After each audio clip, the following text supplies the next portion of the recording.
प्रिय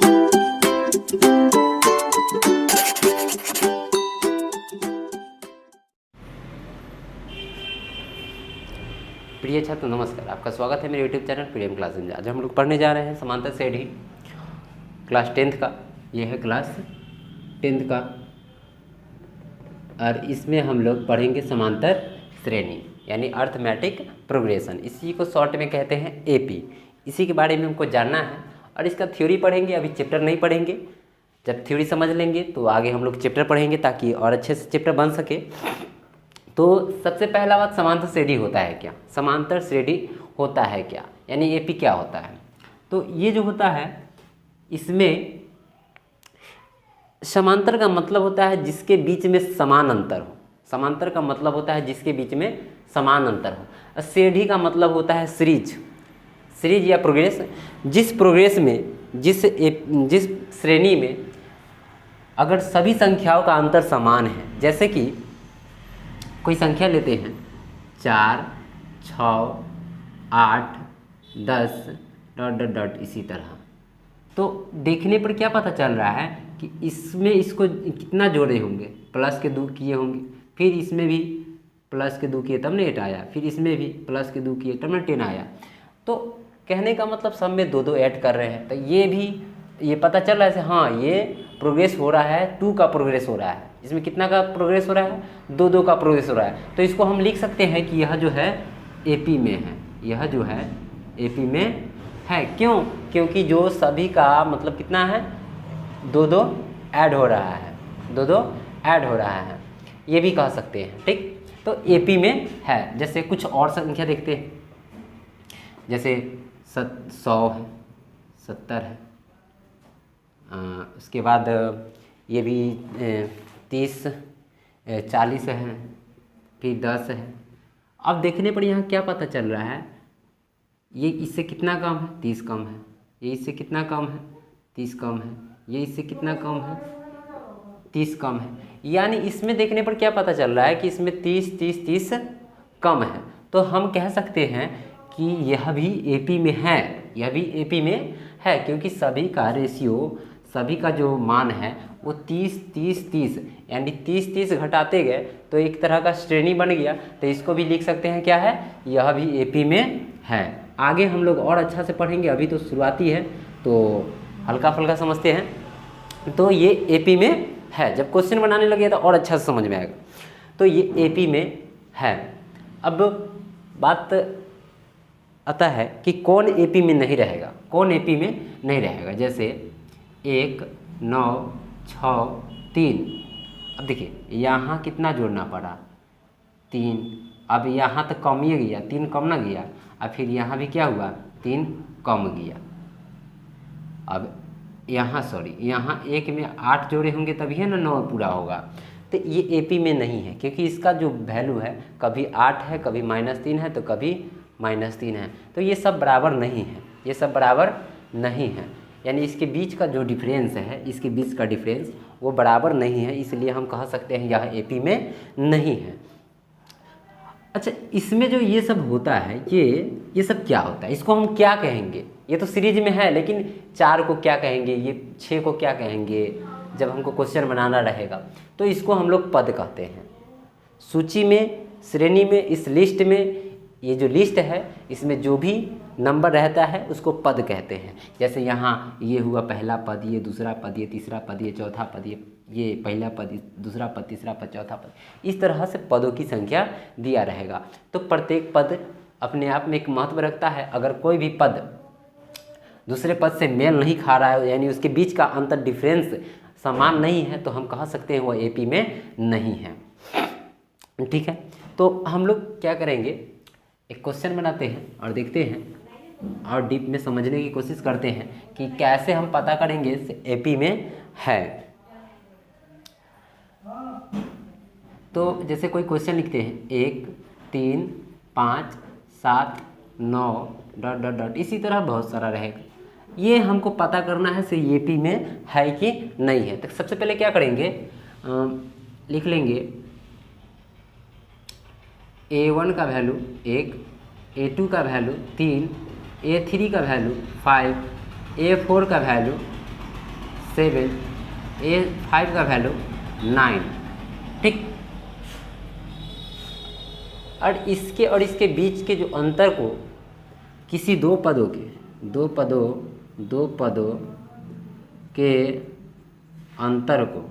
के अंतर को सार्वंतर कहते हैं। सार्वंतर कहते हैं, दो पदों के अंतर को सार्वंतर कहते हैं। इसे D से सूचित किया जाता है।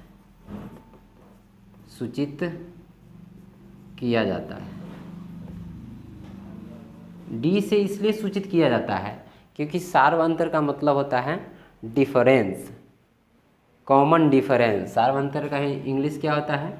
सार्वंतर का जो इंग्लिश होता है कॉमन डिफरेंस होता है, कॉमन डिफरेंस। इसीलिए सार्वंतर को किससे सूचित करते हैं? D से सूचित करते हैं। ठीक है, तो दो पदों के अंतर को, तो ये सब क्या है? ये सब पद है ना, है पहला पद, दूसरा पद, तीसरा पद, चौथा पद, पांचवा पद। तो वही ना लिखे हैं A1 बराबर 1, A2 बराबर 2, 3, A3 बराबर 5, A4 बराबर 7, A5 बराबर 9। तो ये पद है। अब हमको अगर डिफरेंस इसका सेम होगा, अगर सभी संख्या का डिफरेंस सेम होगा, इस लिस्ट में सभी दो पदों का अगर डिफरेंस सेम होगा तो हम कह सकते हैं कि AP में है। तो सबसे पहले इतना तो हम लिख लिए हैं। अब क्या करेंगे? D1 निकालेंगे, यानी सार्वंतर फर्स्ट। सार्वंतर फर्स्ट कैसे निकलेगा? A2 में से A1 घटा देंगे। A2 का वैल्यू कितना है? 3 है। ये कितना है? 1 है। A1 का वैल्यू 1 है, कितना आ गया? 2। फिर D2 निकाल देंगे। A3 में से A2 घटा देंगे, यानी 5 में से 3 घटा देंगे, कितना आएगा? 2। फिर D3 निकाल देंगे, तो ये होगा A4 में से A3 घटा देंगे, क्या होगा? 7 माइनस 5, यानी कितना बचेगा? 2। फिर D4 निकाल देंगे, A5 में से A4 घटा देंगे, कितना हो जाएगा? D5 निकाल देंगे तो ये हो जाएगा कितना? 9 में से 7 घटा देंगे, यानी सभी का जो डिफरेंस है, यानी कॉमन डिफरेंस है, वो कितना हो गया? 2 2 2 2 2। क्या हो गया? 2 2 2, यानी D1 बराबर D2 बराबर D3 बराबर D4 बराबर D5। इस सब का वैल्यू कितना है? 2 है। इसलिए इसको हम लिख देंगे समांतर श्रेणी में है। समांतर श्रेणी में है। क्यों? क्योंकि सभी का जो कॉमन डिफरेंस वो क्या है? सेम है। जब कॉमन डिफरेंस सेम रहेगा तो हम कह सकते हैं कि AP जो है AP में है। यह लिस्ट किस में है? AP में है। तो यहाँ लिख देंगे कि यह AP में है या समांतर श्रेणी में है, बात एक ही है। AP में लिखेंगे चाहे समांतर श्रेणी में लिखेंगे, दोनों का मतलब एक ही होगा, AP में है। ठीक, अब अगला क्वेश्चन देखते हैं फिर हम निकाल के। जैसे 3 है, 6 है, 9 है, इसी तरह ये लिस्ट है। तो A1 का वैल्यू कितना है? 3। A2 का वैल्यू कितना है? 6। A3 का वैल्यू कितना है? 9। अब इसको पता करेंगे से AP में है या नहीं, AP में है या नहीं। तो कैसे निकालेंगे? इसको निकालने का तरीका होगा, D1 पहले निकालेंगे। D1, तो D1 के लिए क्या करते हैं? इसको में से इसको माइनस करेंगे। जैसे D1 निकाले हैं तो A2 में से A1 को माइनस किया, यानी A2 में से A1 को माइनस किए। फिर D2 निकाले हैं तो A3 में से A2 को माइनस किए। D4 निकाले तो A4 में से A3 को माइनस करेंगे। उसी तरह यहाँ पर A2 में से A1 के माइनस करेंगे तो 6 में से 3 जाएगा तो कितना बचेगा? 3। फिर D2 निकालेंगे, क्या है? तो यहाँ फिर 9 में से 9 में से 6 घटाएंगे, कितना बचेगा? 3। तो यहाँ लिख सकते हैं ना कि D1 जो है D2 के बराबर है, यानी दोनों का वैल्यू कितना है? 3 है। तो हम कह सकते हैं कि यह लिस्ट जो है AP में है, यह श्रेणी जो है AP में है। इसलिए AP में है कि दोनों का कॉमन डिफरेंस, दोनों का सार्वंतर बराबर है, इसलिए यह AP में है। अब क्या करेंगे? इसी तरह हमको निकालना होगा। हाँ, अगर इसे बोल देगा से अगर एपी में है, पहले तो ये पूछेगा कि बताइए एपी में है या नहीं, बताइए एपी में है या नहीं। एपी में है तो 3 पद या 4 पद पूछ देगा। एपी में है तो अगला 3 पद लिखिए। एपी में है तो अगला 3 पद लिखे। अब देखिए, अब कहा कि बताइए एपी में है या नहीं। अगर एपी में है तो अगला 3 पद लिखिए। अब जब एपी में है तभी लिखना है, तो एपी में तो है तो हमको अगला 3 पद लिखना हो। तो अगला 3 पद कैसे लिखेंगे, तो क्या करेंगे, जो डिफरेंस आया है, जो कॉमन डिफरेंस आया है, कॉमन डिफरेंस कितना है, 3 है, तो अंतिम वाला में 3 लिख देंगे। तो यहाँ लिखेंगे पहला पद, क्योंकि 3 वो बोला है, तो पहला पद कितना, 9 में 3 जोड़ देंगे कितना हो जाएगा, 12। दूसरा पद 12 में 3 जोड़ देंगे कितना हो जाएगा, 15। इसी तरह तीसरा पद 15 में 3 जोड़ देंगे कितना हो जाएगा, 18। तो लिख सकते हैं अतः अगला 3 पद कौन कौन होगा, 12, 15, 18। जब एपी में रहेगा तब। अगर एपी में नहीं है तो अगला पद नहीं निकलेगा, जब एपी में रहेगा तब। अब दूसरा हम लोग देखते हैं एक और,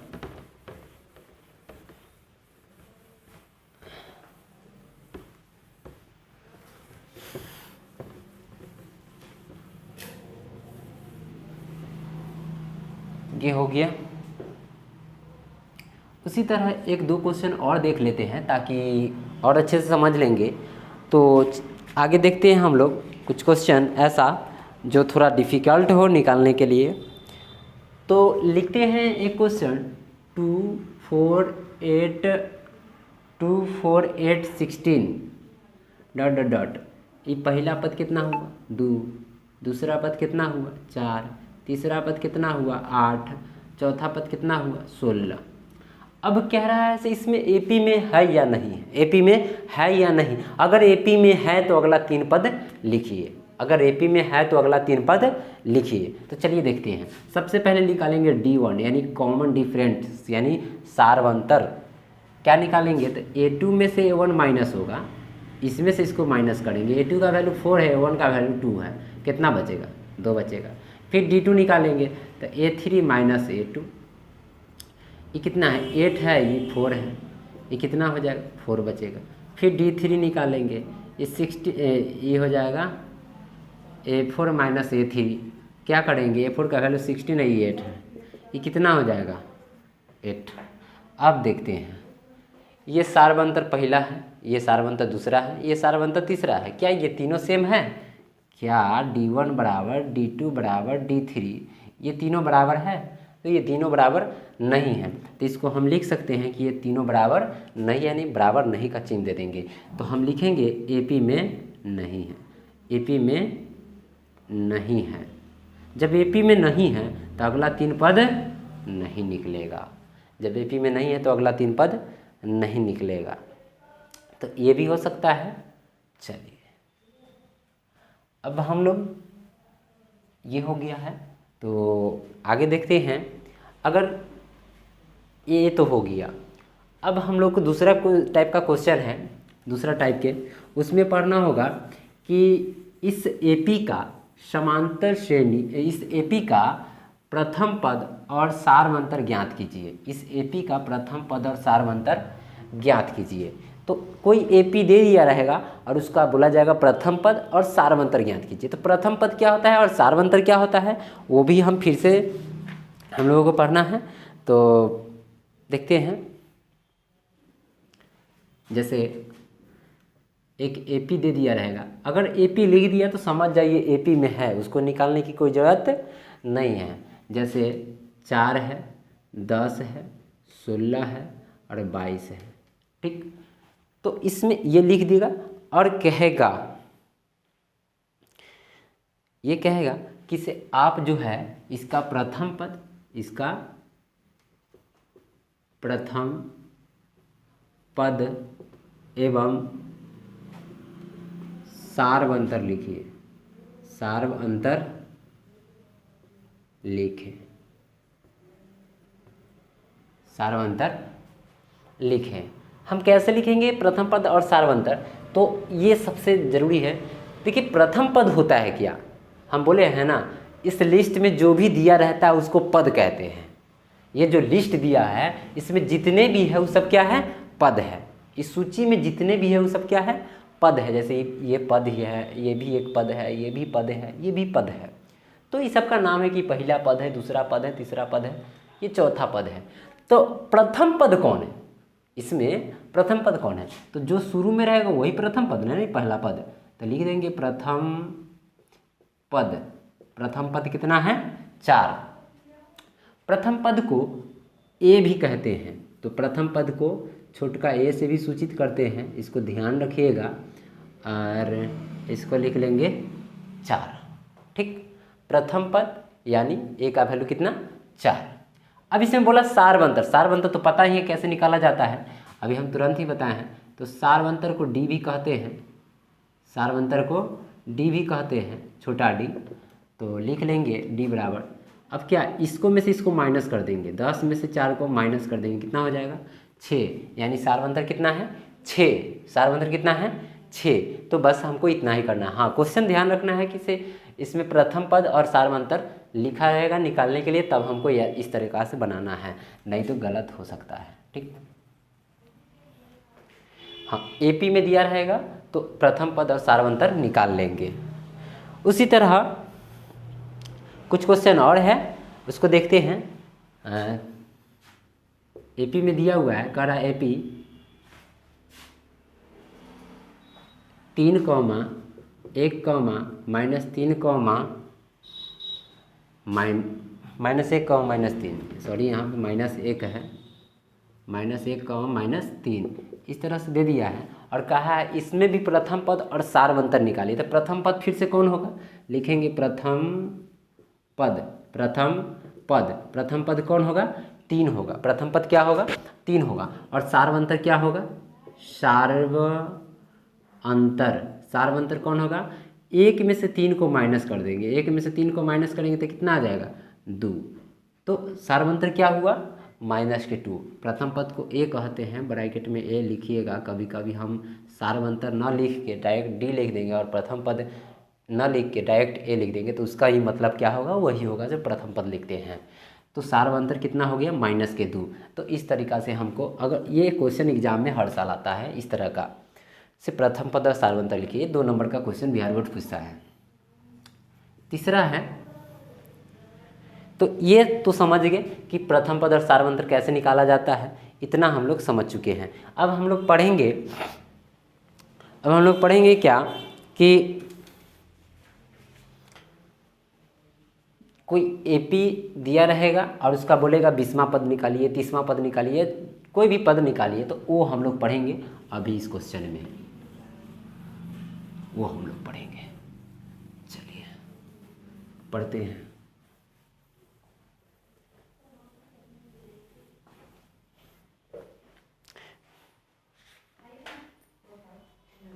दिया है कि एपी 3, 6, 9, 12 का 16वां पद ज्ञात करें। 16वां पद ज्ञात करें। कैसे ज्ञात करेंगे 16वां पद, आखिर हम लोग कैसे ज्ञात करेंगे 16वां पद। तो मैंने यहाँ ये रखता है कि 16वां पद, इसमें तो 4 पद दिया हुआ है, 16वां पद कैसे निकालेंगे, इसके लिए एक फार्मूला होता है, उस फार्मूला से हम लोग चलेंगे और समझेंगे। सबसे पहले इसमें 4 पद दिया हुआ है, इस एपी में कितना पद दिया हुआ है, 4 पद दिया हुआ है। इससे हमको प्रथम पद और सार्वंतर का वैल्यू निकल जाएगा। 16वां पद बोला यानी एन का जो वैल्यू है कितना है, 16 है। एन का वैल्यू कितना है, 16, 16वां पद यानी number of terms equal to 16। और प्रथम पद को ए कहते हैं तो ए का वैल्यू तो दिया हुआ है। सार्वंतर को डी कहते हैं तो डी तो निकाल सकते हैं ना, इसमें से इसको माइनस करके 6 में से 3 माइनस करेंगे, कितना बचेगा? 3 बचेगा। कितना बचेगा? 3, यानी डी का वैल्यू निकल गया है। अब हमको पद निकालना है तो कैसे निकालेंगे? उसके लिए एक फार्मूला होता है ए एन बराबर A plus N minus 1 into D. इस फार्मूला से हम लोग चलेंगे और निकाल लेंगे। यहाँ पर लिखेंगे ये इस तरह से है ए एन, यहाँ पे ये गलत हो जाएगा, ये राइट होगा। ए के नीचे एन लिखाएगा, ए के साइड में एन नहीं लिखाएगा, ठीक है। तो यहाँ ए लिखेंगे और ए के नीचे 16 लिखेंगे, ठीक। अब ए का जो वैल्यू है वो कितना है? 3 है। अब प्लस एन का वैल्यू 16 है और माइनस 1 ब्रैकेट, डी का वैल्यू कितना है? 3 है। 3 प्लस 15 गुना 3 यानी 3 जोड़ 15 दिया 45 यानी कितना? 48, यानी 16वां पद कितना होगा? 48। इसी तरह 1-2 क्वेश्चन हम लोग और देखेंगे और तब जाके आगे बढ़ेंगे। देखते हैं अगला क्वेश्चन, दूसरा AP 2,7,12 का 17वां पद ज्ञात करें। कैसे लिखेंगे इसको? कैसे निकाल सकते हैं? तो क्या करेंगे, जो है दिया हुआ वो लिखेंगे। इस एपी में तो 3 गो पद दिया हुआ है, हमको 17वां पद बोल दिया गया है निकालने के लिए। 17वां पद यानी नंबर ऑफ 17 टर्म्स कैसे निकलेगा? तो इसको लिख देंगे, एन का वैल्यू जो है कितना है? 17 है। एन का वैल्यू कितना है? 17 है। ए का वैल्यू लिख देंगे 2 और डी का वैल्यू कितना निकाल देंगे? 7 में से 2 को माइनस कर देंगे, कितना आ जाएगा? 5। और ये वाला जो फार्मूला अभी लिखे हम, इसी फार्मूला से पद निकालना है तो इसी फार्मूला से चलेंगे और पद निकल जाएगा। तो देखिए कैसे निकलेगा। एन का फार्मूला क्या होता है? ए प्लस एन माइनस 1 और इंटू डी, ए 17। अब ए का वैल्यू कितना है? तो 2 है। एन का वैल्यू कितना है? 17 है माइनस 1। डी का वैल्यू कितना है? 5 है। तो 2 प्लस 16 गुना 5 यानी 2 प्लस 16 × 80, ये कितना हो जाएगा? 82। कितना हो जाएगा? 82। तो इस तरह से हमको जो पद निकला है वो 17वां पद निकल चुका है। इसी तरह हम लोग ऐसा क्वेश्चन बहुत सारा बना सकते हैं। तो आशा करता हूँ ये समझ में आया होगा। अब हम लोग दूसरा टाइप का क्वेश्चन देखते हैं। क्वेश्चन है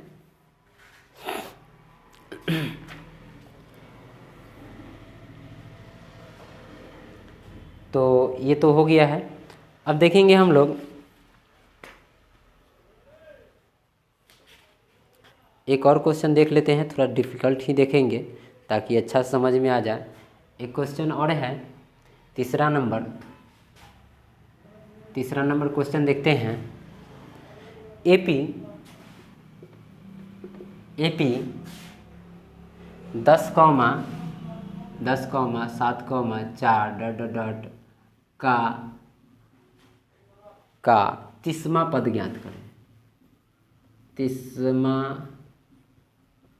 पद ज्ञात करें। तो ए का जो वैल्यू होगा इसमें 3 पद दिया हुआ है, हमको तो 30वां पद निकालना है। तो फिर वही प्रोग्रेस जो इसमें कर रहे थे, क्या कर रहे थे? एन का वैल्यू कितना दिया हुआ है? 30, यानी 30वां पद निकालना है तो एन का वैल्यू 30। पहला पद कितना? 10 और डी निकाल लेंगे यानी सार्वंतर, 7 में से कितना घटा देंगे? 10 को, कितना बचेगा? -3। हमेशा आगे वाला में से पीछे वाला को घटाया जाता है, जो घटाने पे आता है वही होता है सार्वंतर, ठीक है। अब हम लोग निकालेंगे फार्मूला से ए एन बराबर A plus N minus 1 into D. अब जो है ए 30 है, ए का वैल्यू कितना है? 10। अब प्लस एन का वैल्यू कितना है? 30 माइनस 1, डी का वैल्यू कितना है? -3। 10 प्लस 29 बचेगा, 30 में से घटेगा तो -3। 10 और ये प्लस में पहले माइनस से मल्टीप्लाई होगा तो माइनस के कितना हो जाएगा? 87 घट के कितना बचेगा, माइनस के 77। ये हो गया हम लोग का आंसर। ठीक है, तो इस तरीक़ा से हम लोग को बनाना है। अगर ये वीडियो आपको अगर समझ में आया है तो चैनल को लाइक सब्सक्राइब करें और वीडियो को लाइक करें, ताकि हम इसी तरह का नया नया वीडियो बनाते रहें। हम लोग मिलते हैं अगले वीडियो में। फ़िलहाल अभी तक के लिए इतना ही। धन्यवाद।